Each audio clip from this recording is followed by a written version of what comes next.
ቤተሰብ እንግዲህ ጨረቃዎች መጥተዋል። ያው ትናንት ሀይሚ ፌንጥ በልታ ነበር። አንድ ጥፊ ስትላት ያው ጥፊው ሳይሆን ጣላት ነስር አለባት። ያው በሚፈጠረው ነገር ሀይሚ ድሮ የሚጥል ነገር አለባት፣ ጭንቀት አለባት። ታውቃላችሁ ሰው ፍቅር ዕውር ነው ይባላል። እንደሚያፈቅሩት ሰው እንደዚህ ሲሆን ህይወቷ ምስቁልቁል ሲል ታሳዝናለች። ድሮም ነገም ዛሬም ሴት ሊናት ተጎጅ እንግዲህ ዛሬ ብሩኬ መግቢያው ላይ እንዳለው ምንም ነገር ደህና ናት። ኦክስጅን ምናምንም አልሰጧት። ነስር ነው ሰው። እኔ አሁን እህቶቼ ሰይፍያ ማለት በዚህ ሀገር በሙቀት ሰዓት በጣም ያነስረኝ ሲያነስረኝ መሀል ራሴ ነበር የሚቃጠለው። ግን አሁን አልሐምድላ 2 አመት ተወኝ። አልሐምድላ እንደ ነስር ራስን መቆጣጠር ያቅታል። እና ስለዚህ ሀሚያ አሁንም አልተረጋጋችም። ብሩኬም እንግዲህ በጣም ነገሩ እንደከፋ ተናግሯል። ከአሁን በኋላስ እንዴት ነው የሚሆነው? በጣም ግራ ገብቶታል። እውነቴን ነው። አንደኛ ይቺ ልጅ የምትወጣ አይደለችም ከህይወታቸው አትወጣም። በበደል ሀሚን አቃጥላ እስከ መጨረሻው ሀሚን ለማስወጣት ሆ ብላ ተነስታለች። አሁን እኮ ትዘካላችሁ የጨረቃ ፋሚሊ እኮ ድሮ በነ ሀሚ በነ ብሩኬ መሀል የሚመጣ በአንድ ቀን ነበረ። እነ ሶስና እናስታወሳችሁ እነ ሊንዳን ያስወጧችሁ። አሁን ግን ፋሚሊው ራሱ ተከፋፍሏል። እንደውም ትናንት አንዳንድ ቦታ ዘቅዝቀዋት አይቻሉ። ስለዚህ ይቺ ልጅ ከህይወት አትወጣም። የምትወጣ አይደለችም። ቶቼ ይሄ ሁሉ ስህተት ብሩኬ ነው። ሴት ከማንጣት ሀሚን ቀርቦ መለመን ይሻልህ ነበር ከዚህ ሁላ ጣጣ። እውነቴን ነው። ሴት ልጅ ናት። ልመና ሴት ልጅ ማባበል ትወዳለች። አባብለህ ለምነ ይቅርታ ብትል ይሄ ሁሉ የማትወጣበት ወጥመድ አትገባም። አንደኛ፣ ሁለተኛ ደግሞ ፊት እየሰጣ እያባበሉ ሴት ልጅ አትሄድም። ብሩክ ያሸሽም እንደምትፈልጋ ነው የሚመስላት። ሲቀጥል ደግሞ ፍቅረኛ ያለሽ ወይ ብለህ የጠየቀ ጊዜ ነገሩ አብቅቷል። ኧረ ይሄማ የጠየቀኝ ፈልጎኝ ነው ብሏል። ሲቀጥል ደግሞ ለሀሚ አንድ ቀን አፈቅርሻለሁ ብለህ ስላልተናገርክ ፍቅራችሁ ስላልተናገርክ ማንም ሴት ይፈልግሃል። ለምን ሀሚ ፍቅረኛ እንዳልሆነ ለስራ እንደሆነ እዩም ተናግራለች። የዛኔ ሁሉም ሰው ለፕራንክም ቢሆን ለስራ እያልክ ስለምታወራ ሀሚን የሚያስቧት ፍቅረኛ እንዳልሆነች ነው። ስለዚህ ሴቶች አንተን ለማገኘት ሁሉም ሴት ምን ደቂቃ ቤተሰብ ይቅርታ እና ስለዚህ ብሩኬ በጣም ትልቅ ጥፋት አለበት። ማን አንድ ሰው ከፈለገ የሚፈልጋ ከሆነ የወደፊት ህይወቴ የሚስቴ ካለ እህቶቼ 2 አመት ስትነደዚህ ነው ደስ የሚል ፍቅረኛሞች በአንዴ ፍቅሩን ገለጸ፣ በእጁ አስገባ፣ ቤት አብረው ኖሩ። በቃ ትክክለኛ አፍቃሪ ነው። እውነቴን ነው። ትክክለኛ አፍቃሪ ቶሎ ፍቅር ለምን ነው የሚገለጸው? ሚዲያ ላይ እህቶቼ ሌላውም ሴት ኧረ ፍቅረኛ አይና ብሏል ፍቅረኛ አለው እንኳ ብለው ለመቅረብ አይደፍሩትም። የብሩኬ የሀሚም ዝም ማለት ክፍተት እየፈጠረ ነው።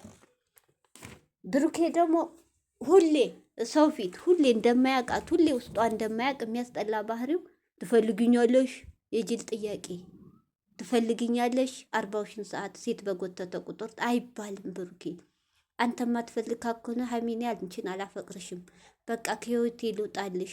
እስካሁን ለስራ ነበር የፈለኩሽ 4 ነጥብ። እሷም ብትጎዳም ለትንሽ ጊዜ ነው።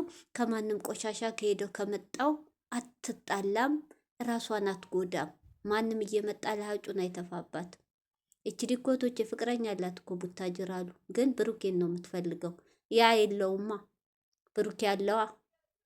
በጣም ያሳዝናል። እሺ ይሄን ብሩኬ ጥፋቱ ምንድነው? ኮስተር ሂጂ ካጠገቤ አይታችሁ አንዳንድ ወንዶች ሂጂ ብለው በጥፊ ራሱ የሚማቱ አሉ። ደስ የሚሉ ቆፍጣና ወንድ ማለት ይሄ ነው። ይሄ እየለጠፈ ደረቱ ላይ ሳንቃ ደረቴ ዛሬ ምንድን ነው ያላት? በእናትሽ ውጪ። የምን በእናትሽ ባባትሽ ገትተሽ ሂጂ ከህይወቴ ውጪ። አይንሽን ማየት አልፈልግም። ኮስተር ብትል መልስ አትመጣም አጠገብም። ጀዋሏ ብሎክ፣ በቃ በ4 ነጥብ ብሎክ አለቃ። እንዴ አንተ እየደወልክ እያገኘሃት ስትጠራ እየሄድክ እየጠራሃት እንዴት ነው የምትወጣው? እሺ ንገር። ሀሚስ እንዴት ትመንህ? ሀሚ አልተረጋጋችም። ብሩኬ ምንም እኔ እህቶቼ እኔ እንጃ። ዛሬ ካደረኝ ጥሩ ነው። አይታችኋት እንደሆነ አልፈልግም ነው ያለችው። በቃ እሱ እየለመናት ነው የመጨረሻ ብሏታል። ከዚህ ቤት ከወጣሽ እኔና አንቺ የመጨረሻ ከጎን ሁኝ ብሏ። ሀሚ ልክ ነው፣ ተረጋጊ። ጥለሽ በሄድሽ ቁጥር ነው ክፍተት ብሏ። ክፍተት አትፍጠሪ ሀሚዬ። አብራችሁ ናችሁ፣ ከህይወቱ አስወጧት። ይችል ልጅ መጣላት መደባደብ አይደለም። አንቺ ባለሽበት ትክክለኛ ኮስተር ብለህ እስከ መጨረሻው ብሎክ አድርገህ ከህይወት አስወጣ። እራሷን ዛሬ ፍፄ ያናድም። ፍፄ ምን አይነት እባብ ነህ? ይህ ሁሉ እኮ ሀሚ ከቤት እኮ እንድትወጣ ያረከው በአንተ ባመጣው ሰበብ ነው። ደህና እኮ ተረጋግተው እየተጫወቱ ደህና ፍቅር ሆነው ነበር። አንተ ገትታ አመጣህ፣ ይኸው ከቤት ወጣኝ። ዛሬ ደግሞ ያመጣታል። እናንተ አይማርም ወይስ ፍፄ ምንድን ነው ከእሷ ጋር ችግርህ? ሁለቱን ለመለያየት እቅድህ ምንድን ነው? ከዛስ ሀሚ ለአንተ ልታረጋት ነው? ብሩኬ ካምሳ ላጋብተህ አንተ አስመሳይ። በካሜራ ሌላ ሰው ለሃሚ ወንድም ለሃሚ ከጎኗ ቋሚ አዛ ይመስለህ? ለካ አንተ ባብ ነህ፣ ከኋላ ሌላ ሰው ነው። በጣም ያሳዝናል። ሁሉም ዋላ ቤኪ ዋላ ምንም ጓደኛ የለህ ብሩኬ፣ ጥላት ናቸው። ጥላት ባለ ሰዓት ደግሞ ሴት እያመጣህ መገተት የለብህም። ሀሚ እኮ ትወድሃለች። በሴት ነው የምጠላህ፣ በሴት ሌላ ምንም ችግር የለባት ካንተ። አሁንም አትቀመጥልህም። አሁንም ብሩኬ እንደዚህ አንተም ከጋልክ እሷም ከጋላችሁ ምንም ትርጉም የለው። ነገ ጧት ትወጣለች። አዎ ተለያይታችሁ ታርፉታላችሁ። አምሳለም መንገድ ከፈታለችው ላት ትገባለች። አተውም አምሳለ ሀሚ ከተወጪ አምሳለ አተውም። አንተ ደግሞ በሀሚ ንዴት አምሳለ ጋር መቅረብ ምን አመጣው? ሀሚ ጋር ስትጣላ ሴት ጋር መሄዱ ምን አመጣው? ብሩኬ ተው፣ እውነት ተው። ካልፈለግካ ግልጹን ተናገር። ዛሬ አሁን አይታችሁ አውቶቼ እንደዛ እሷም ታማ፣ ሀሚም ተረጋጊ፣ ሀሚ ተረጋጊ። ታይ የሚቆጭሽን ነገር አታርጊ። እስቲ አንድ እድል ስጩ፣ አንድ እድል ስጩና ጥፋቱን ምኑን አምኖ በቃ ምን አምኛለሁ አለ ጥፋተኛ ነኝ ብሎ ጥፋቱን አምኖ፣ አንቺ ደግሞ ለፊው ነገር እኮ ማለፍ አንዳንዴም ጥሩ ነው። እሄዳለሁ አትበይ አለ እኮ። እሄዳለሁ ባልሽ ቁጥር እሷ እየመጣኝ ነው ወይ ተመካክራችሁ ለአመት ነው የተከራየ ነው ብላችኋል። የከሰረ ብር ይክሰር፣ ከእናንተ አይበልጥም። ራቅ ያለ ቦታ ፈልጉ፣ በቃ ራቁ። ካልሆነ እንጂ እወጣለሁ እያልሽ ባዶ ቤት ሴት ትመጣለች ትገባለች።